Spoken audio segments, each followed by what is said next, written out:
Hey guys, Rahul here, and today we are looking into Android 5.1 that has been the recent version provided by Google. So it has been an OTA update after a long wait, and this update has been expected to provide some really good bug fixes, especially for the memory leak issue in the Nexus 5. So let's just start it and jump into it. And now directly we move into the quick settings, the animation which have got most of these changes. Clicking on any icon will give you now a smooth transformation of their on and off modes. Wi-Fi and Bluetooth both have received their quick settings to display the devices available for the connections, so you no longer have to jump into the settings. Also, we have a new option available now to hide any of the icon if you want to. Long press of any icon will provide you an option to hide it. Once you'll hide that option, it will not appear in your quick settings, but it is reappearable. You can go into your main settings, and there, once you'll update that particular option back to life, it will come in your quick settings. Enabling hard Wi-Fi hotspot there will bring back the hotspot option in the quick menu. This is a nice option to keep your quick menu clean if you like to do so. Also, next we are going to look into the clocks. Now swiping through different clocks, we can see in the top side that there is an animation added to that. It is fine, and we all know Android 5.1 is like adding animations to each and everything. It looks everything so smooth. Just like we have two new animations on the lock screens. Giving the correct pattern slides all the dots into a smooth pattern, which is pretty fine. And next on the lock screen, if you click with your certain buttons, it will actually show you a bouncing animation. So these are the few new animations that has been added, and we will continue talking about the rest. The next we are going to talk about is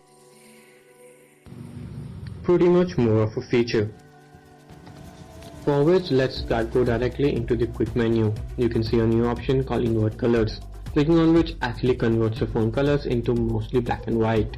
This color is not initially available, but you can go to your main settings. At the accessibility option, you can go to the bottom and find color inversion option. It's experimental, you can search it on and try it on if you like to. Color correction will correct some of the colors, but I found it a bit off, so let's switch it off. Test it out with yourself and keep it if you like it. For our next feature, we are going directly into the main settings now. This feature has already been introduced before, and now it got some enhancements. Under the security, you will get a screen pinning option. This option was available where you can pin any of a particular screen before giving it to anyone else, so he does not check your other settings. But it was option was available to unpin it. But now you have a new feature added for unlock pattern. Now spinning any particular screen on your phone requires a particular pattern to get it unpinned. Like I'm going to pin one of the screens settings, it's pinned, it tells you the information, like you have to hold on that overview option.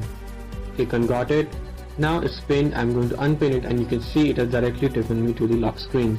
So it cannot be unpinned without any option. For our next features, which is related to alarms, previously when you used to click on the volume buttons, it shows the animation of the ringer, but now the animation remains the same, yet got new icons for none, priority and all. For none, you can see now we have a new added option called until next alarm, so you can put on the none or on any priority options until the next alarm is clicked on. Rest of the options all remains pretty the same. You can set the interruptions, and for none you can set the number of hours you want to keep it like that. I think it's a pretty cool feature, and it will be useful for the users. Rest of the volume up, volume down animations remains the same. Our final feature is with the recent apps. Previously clearing all the recent apps and clicking back on the overview button used to bring up the Android related apps to keep them up.